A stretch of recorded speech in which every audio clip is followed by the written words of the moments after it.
So yesterday, Apple fanboys got to rejoice with the announcement of the brand new iPhone 8 and 8 Plus, not to mention the not so shocking release of the iPhone 10. Personally, Dave, I prefer iPhone X. It just sounds like a more badass name. Don't you agree? But anyway, that's not what this video is about. This video is about two phones that I believe really haven't gotten their fair share of the spotlight.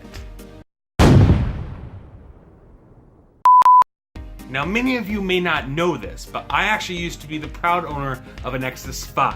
So when I talk about a stock experience, I kind of have an idea what I'm talking about. In my opinion, you could put together all the features in the world, but it's not going to truly compare to a full stock experience. Many car lovers out there love their cars because of what it came with, not what they could add on. Then, of course, the opposite is also true of that. That being said, in this video, we're focusing on stock options that are not Pixel. We're talking about the Nokia 8 versus the Essential phone. So let's kick this video off with specs. These phones are virtually identical in the spec department with only a couple of differences when it comes to its hardware. Dave, can you pass me the iPad, please? Thank you. Now, I'm not going to label out all the specs, you can read them for yourself, but I'm really going to focus on where these phones have commonality. But Dave, for the viewers who want to throw up the spec sheets, thanks, buddy. So these phones have both the latest and greatest hardware with the Snapdragon 835, 4 gigabytes of RAM, both sport dual camera sensors, each with one monochrome sensor and one full color, 7.1.1 Nougat, and most importantly, these phones are fully stock. Now, what do I mean by stock? I mean no duplication of apps. For any of you guys who have held an LG or a Samsung, you know that there's always usually 2 messaging apps, there's 2 calendars, there's a lot of duplication which eats away at your onboard storage. That being said, this is something you're not going to have to worry about with either phone. Unfortunately, that's where the similarities stop and the differences begin. So we're now going on the full head-to-head battle, pitting the Nokia 8 up against the Essential phone from Andy Rubin. Let's start off with Nokia. I'm going to start off on a positive note with the Nokia 8. It's got great optics. The camera sensors from this phone are from Carl Zeiss. Lots of professional photographers will know that name, and when it comes to photography, this guy does not screw around. It's got a very bright display as well. This phone is very easy to see out in the daylight. We're talking 700 nits. What exactly does nits mean? Down here to help you out. Not to mention Nokia. That's a trusted name. It's been around for a dog's age. And with that experience and that brand comes certain smarts that you just wouldn't think about. This phone sports a copper heat pipe that's going to help with heat distribution of the phone. It sounds like you're not going to have a problem with the Nokia 8 when it comes to the heat department, which honestly is a great thing. Now, as good as the Nokia 8 is, it seems to hit all the major points. It still has some areas where I like to think could be improved. First one I gotta say is, the phone looks good, but it's not a truly standout design. Not something that's gonna really direct your eye to it on the shelf and say, hey, I want that phone. Now again, this is a personal preference and Dave happens to agree with me on this. But really, form your own opinion on the looks. Maybe you'll actually like it.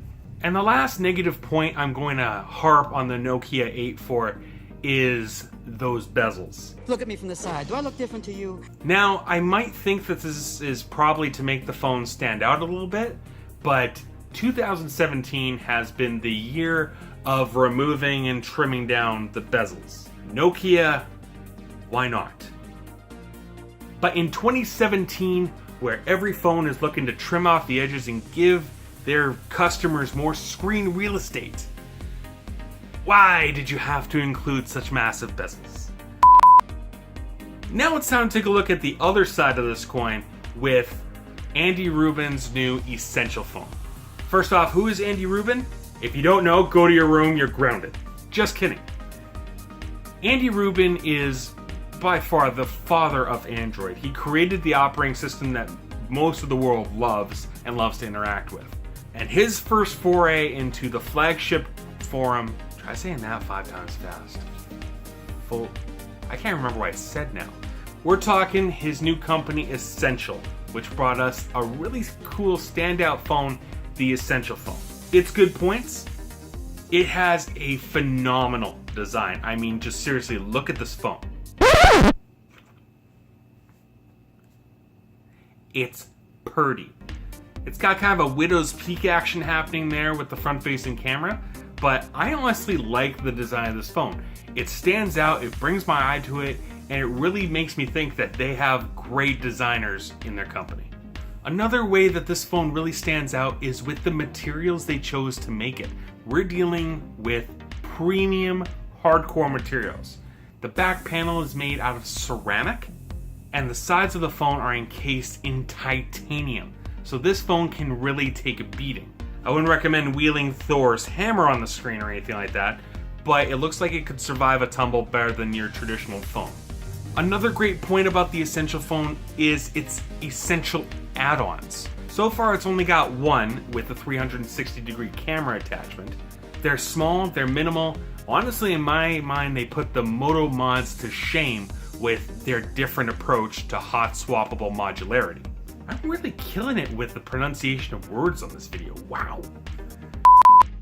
Now before I get into the areas of improvement for the Essential phone, I really gotta say, I believe that the Nokia 8 and the Essential phone are two sides of the same coin. What one excels in, the other one doesn't, and you'll see what I mean in a minute here. What flops in my opinion? This phone has a terrible camera experience. Literally. Now hopefully this will improve with software updates and I can see a phone getting better, but to quote one of my fellow YouTube reviewers, and one of my personal favorite, Michael Fisher, he's never seen a phone go from bad to great with software updates. I'll link his opinion down in my description below. Also, unlike the Nokia 8, this Essential phone does not have a very bright display. We're looking at only 500 nits of brightness, a 200 nit difference. I live in Kelowna, basically Canada's answer to Florida. If I look at my phone outside, it's more than likely going to be in direct sunlight. So this is a big pain point for me. That all being said, I really have to hand it to the Essential phone because it's trying to really make it in a very crowded market where you have tons of OEMs. So hopefully with software updates, we'll see a very big improvement going forward. And who knows, maybe these pain points aren't something that's going to bug you too much.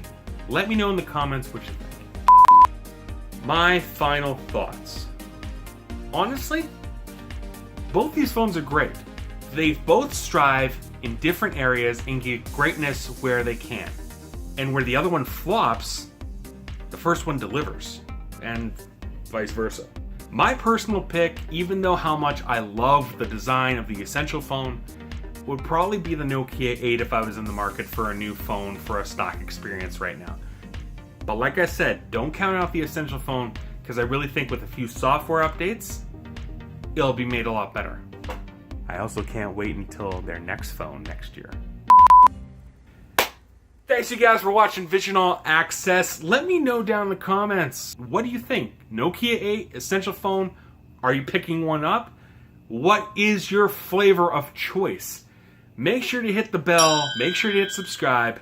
You don't want to miss the next couple weeks of Vision All Access because I'm going to try kicking out a few more videos, one specifically on the Note 8 and another one on the just mentioned iPhone 10. So keep it tuned to Vision All Access, and I will see you guys on the next video.